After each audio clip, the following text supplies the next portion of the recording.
Aviso legal: o conteúdo desse vídeo é baseado na análise, interpretação e experiência do meteorologista previsor com as últimas previsões disponíveis dos modelos de previsão do tempo e clima. Qualquer uso da opinião expressa sobre as previsões do tempo e clima neste vídeo para a tomada de decisão de terceiros exime o meteorologista previsor da responsabilidade sobre a mesma. Analisem e usem as informações com cuidado. Quer ajudar esse projeto? Contribua através desse link. Olá pessoal, vamos dar uma olhada agora nas nossas previsões de hoje, dia 3/2/2021. Observando bem, o que as previsões, essa atualização das previsões nos mostra, a gente vê claramente que a gente tem um avanço daquele sistema frontal que a gente vinha comentando ontem, e aí aparentemente aqui mostra a formação de uma zona de convergência.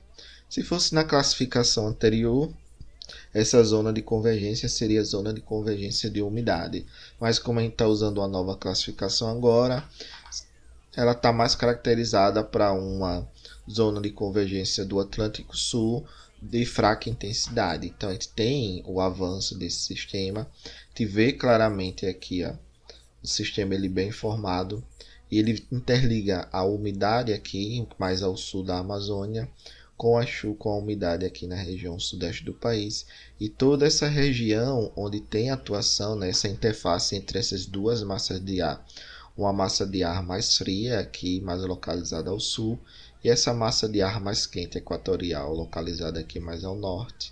E aqui nós temos a interface de separação entre essas duas massas de ar. Então, na vanguarda dessa interface, aqui na frente dessa interface, na verdade, o que é que ocorre? Nós temos a formação de convecção profunda e provavelmente nós teremos aí chuvas bem significativas para essa região. Mas pode melhorar alguma coisa? Pode, mas se a gente não tiver uma constância dessas chuvas depois, como a gente vai perceber que há aquele sistema de alta pressão que estava atuando aqui mais próximo à costa do Nordeste e do Sudeste, ele está aqui, afastou um pouco e está mais próximo à África.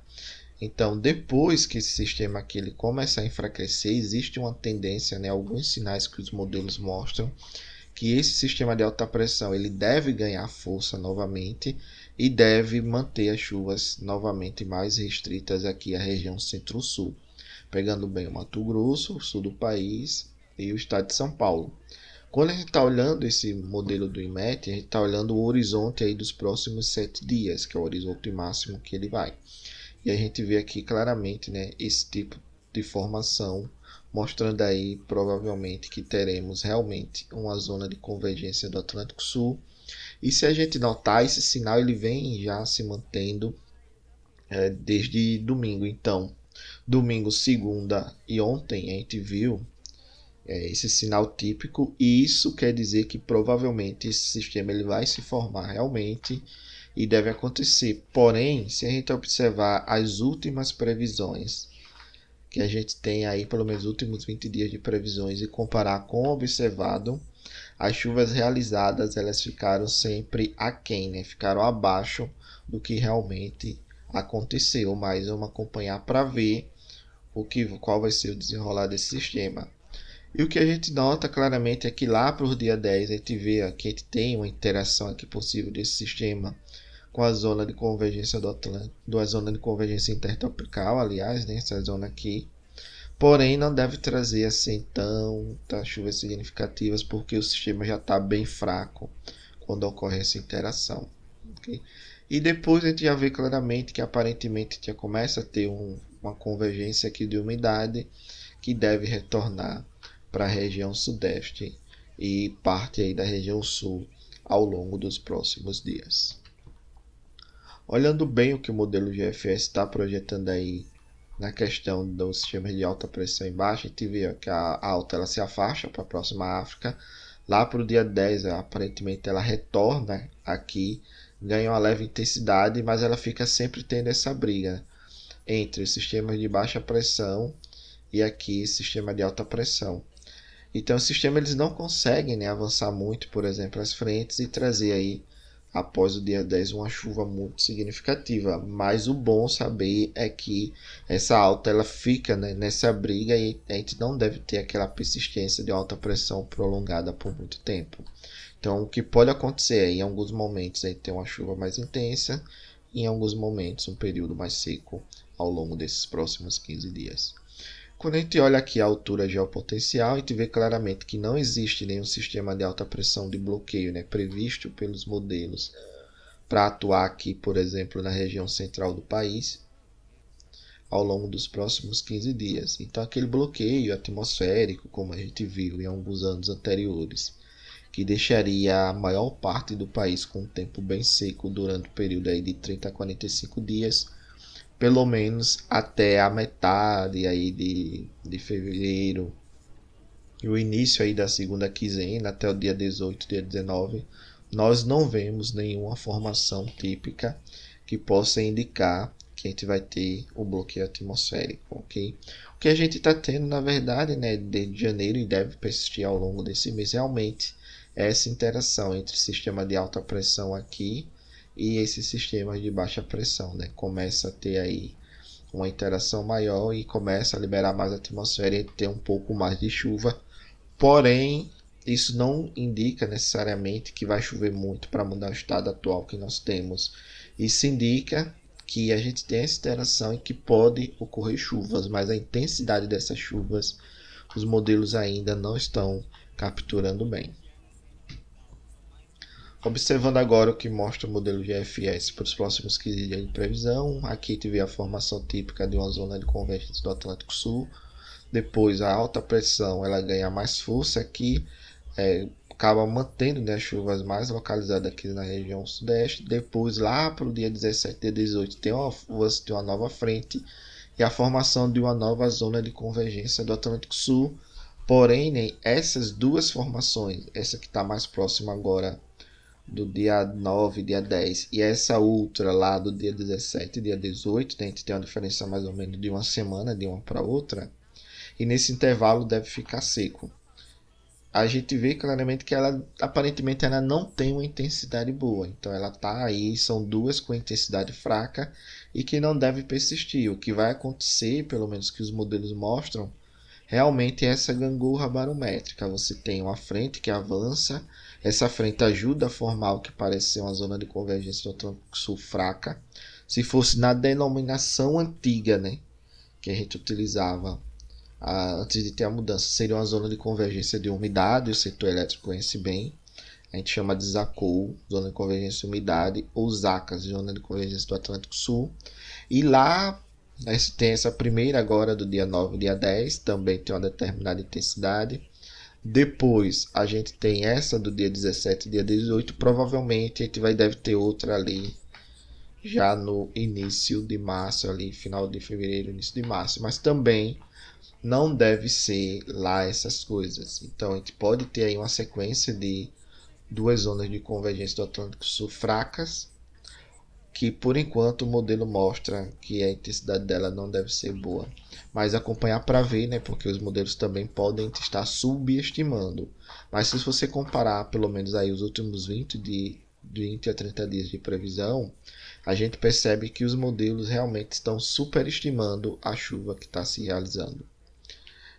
E observando agora na figura da direita a questão da temperatura, a gente vê que em alguns momentos a gente tem uma temperatura levemente mais baixa, em alguns momentos no país a gente tem uma temperatura levemente mais alta.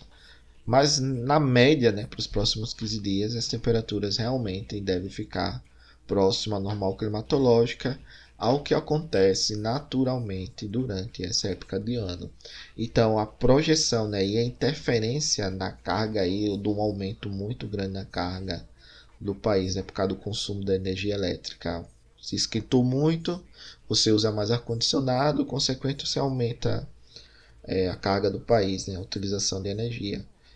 E em contrapartida, resfriou muito, você usa menos ar-condicionado e diminui essa carga. Mas o que a gente está vendo é que essa temperatura não deve influenciar tanto nessa projeção de carga para os próximos 15 dias. Observando agora a questão de armazenamento de água no solo, o que a gente vê claramente é uma troca de locacional de chuva. Região norte, centro-oeste praticamente mantém, né, sempre tendo essa chuva. Aqui a região nordeste também bem seco, porque apesar de você ter o avanço do sistema, como o nosso horizonte aqui é o dia 6, né, ele ainda não está pegando na previsão desse armazenamento de água no solo para o dia 6, porque as chuvas elas só começam a se formar aqui, por exemplo, no oeste da Bahia, lá para o dia 8, dia 9, dia 10. Então a resposta vem depois, quando a gente estiver atualizando esse armazenamento de água no solo. Porém, dos destaques aqui são necessários fazer, né, evidenciar. O primeiro, te vê que a chuva ela está saindo mais localizada na região sul e indo aqui para a região sudeste. E isso implica dizer o quê? Que você está tendo uma troca de locacional de chuva. As frentes elas vão conseguir avançar e vão trazer uma chuva mais aqui localizada para a região do quadrilátero dos reservatórios. E quando você vê, né, que essa segunda questão, você começa a observar que existe uma recuperação aqui desse armazenamento nas bacias do Grande e aqui na região de Três Marias. Também Paranaíba recupera bem aqui nessa previsão para os próximos 3 dias.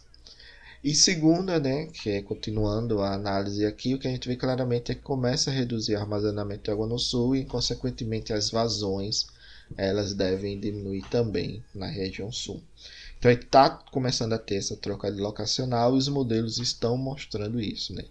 Uma chuva que sai do sul chega na região sudeste e o sul começa a secar e o armazenamento de água no solo começa a aumentar. Isso deve perdurar pelo menos aí até o dia 10, dia 12 aproximadamente.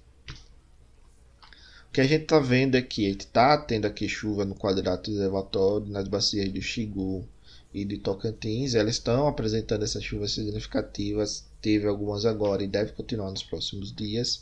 O sul deve apresentar ainda um pouco de aumento, né, em algumas bacias, mas na média a gente já começa a observar que começa a diminuir essas vazões. E a gente vê esse aumento, na verdade, principalmente aqui na incremental de Itaipu e na bacia do Paranapanema, né? A bacia do Iguaçu e Uruguai aparentemente já começaram a diminuir essas vazões e deve continuar, ainda tendo uma chuva ou outra, mas nada tão significativo para os próximos dias. O destaque ainda fica um pouco para a bacia do Rio Madeira, né, que está apresentando essas chuvas expressivas e deve ainda aumentar, ainda ter um aumento gradativo das vazões ao longo dos próximos dias, mas também nada muito significativo a ponto de mudar muito a perspectiva e o estágio atual que se encontra o Sistema Interligado Nacional. E olhando agora os modelos que o ONS trabalha, né? Então, uma explicação aqui rápida para vocês. Esses modelos são ensembles, ou seja, eles são a média de vários cenários. Por exemplo, o SMWF ele tem um cenário controle e 50 cenários de perturbações. O ETA ele tem um controle e 10 cenários de perturbações. E o GEFS ele tem um controle e 30 cenários de perturbações.